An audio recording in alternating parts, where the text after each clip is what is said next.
Доброе утро, зрители StopGame.ru! В эфире Инфакт. Начнем четверг с очередной игры про Соника. Sega официально представила Sonic Rumble. Эта игра станет первой частью серии, где есть мультиплеер сразу на 32 человека. А все почему? А потому что этот проект — королевская битва в стиле Fall Guys. По сюжету доктор Эггман вновь творит злодеяние. На этот раз он создал безумный игрушечный мир, участники которого должны доказать, что именно они — самая быстрая игрушка в этой коробке. Каждый раунд — разные правила, от трехмерного платформера до двухмерных омажей на самый-самый первый уровень старенького Соника с Sega Genesis. Есть куча элементов кастомизации, которые открываются за собранные кольца. Sonic Rumble создают совместно с Rovio, создательницей Angry Birds. С 2023-го она входит в семейство Sega, поэтому ее и занесло делать игру про синего ежа. Запуск Sonic Rumble состоится этой зимой на iOS и Android. С 24 по 26 мая пройдет закрытое бета-тестирование. Подать заявку на участие можно на официальном сайте. Ссылка на сайт в заметке.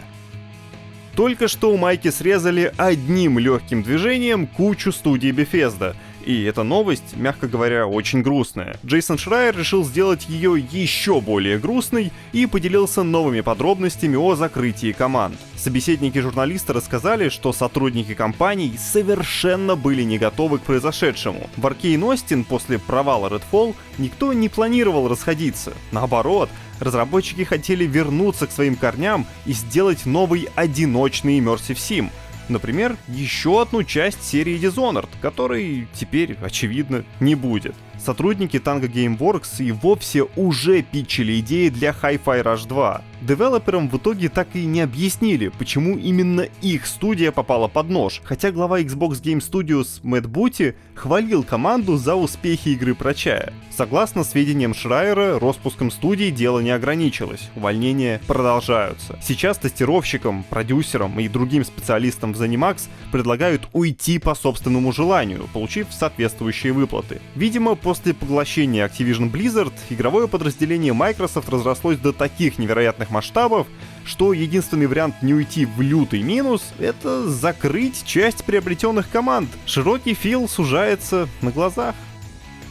А чё там у Кодзимы? Тут вон увольнение, шапки летят. А гений-то чем занят? А гений тусит с Норманом Ридусом. Актер решил заехать к Хидео Кодзиме и в честь приезда гостя закатили целую вечеринку. Со специальным тортиком, праздничным баннером и бурными овациями. Наделали красивых фоток, покушали, отметили 12-летие дружбы и уютно провели время. Красота. Да, это буквально вся новость. Не гениально ли? 9 мая, то есть сегодня, поступит в продажу игрушка Crow Country. Это survival horror с графикой из эпохи первой PlayStation. И, видимо, очень классный хоррор. Накануне журналисты опубликовали хвалебные обзоры ужастика. Студия SFB Games предлагает игрокам посетить парк развлечений «Страна Ворона» в роли девушки по имени Мара Форест. Она ищет создателя этого места, по сути стреляя в монстров и решая головоломки.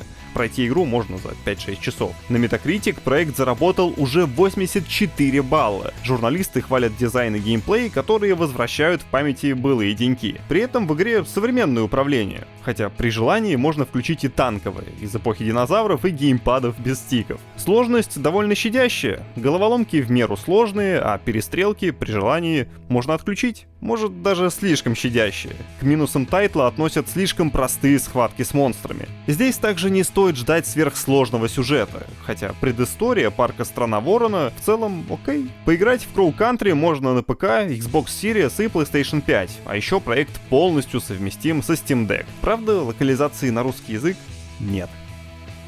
Авторы Delta Force Hawk Ops, игры по мотивам фильма Ридли Скотта «Черный ястреб», поделились коротким геймплейным роликом. Там показывают улицы столицы Сомали Могадишо образца 1993 года. Тизер относится к сюжетной кампании Black Hawk Down. Кино уже, кстати, было представлено в одноименной игре серии, но создатели новой части решили показать свою версию рейда. Разработку обновленной кампании доверили коллективу Team Jade. Разработчики показали ролик, где нет ни стрельбы, ни оружейных анимаций, зато показано, как разработчики разработчики умеют работать с окружением и светом на движке Unreal Engine 5. Также в описании видео сказано, что сюжет получат только обладатели ПК и консолей. Дело в том, что помимо сюжетной кампании, в Hawk Ops планируется еще два основных режима. Hazard Operations создают для любителей экстракшн-шутеров с PvPvE вот этими буквами, а Havoc Warfare для фанатов серии Battlefield. Этими составляющими занимается уже Team Studio, подразделение китайской корпорации Tencent и создательница Call of Duty Mobile.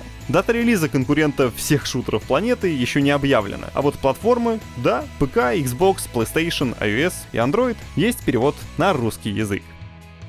И возвращаемся к Microsoft. На фоне новостей о закрытии вороха студий появились свежие слухи о не менее больной теме Xbox. Новый Perfect Dark. Сразу несколько источников докладывают, что у проекта по-прежнему все не очень хорошо. В рамках подкаста Giant Bombcast инсайдер Джефф Граб сообщил, что перезапуск Perfect Dark все еще, цитата, в очень плохом состоянии. Более того, похоже, разработка особо не продвинулась с самого момента анонса в 2020 году. Даже помощь со стороны Crystal Dynamics не сумела хоть куда-нибудь протолкнуть игру. Если верить Грабу, коллектив The Initiative до сих пор не определился даже с таким базовым вопросом, будет ли тайтл с видом от первого или от третьего лица. Другие знатоки и журналисты подтверждают его слова. Известный инсайдер Shinobi 602 написал, что инфа коллеги совпадает с тем, что он слышал ранее. По мнению блогера Лиама Робертсона, затянувшийся бардак, так он сказал, в The Initiative тянет на полноценный документальный фильм. Если верить владельцу портала RPG-сайт Алексу Дональдсону, он накопил кучу безумных историй о производстве Perfect Dark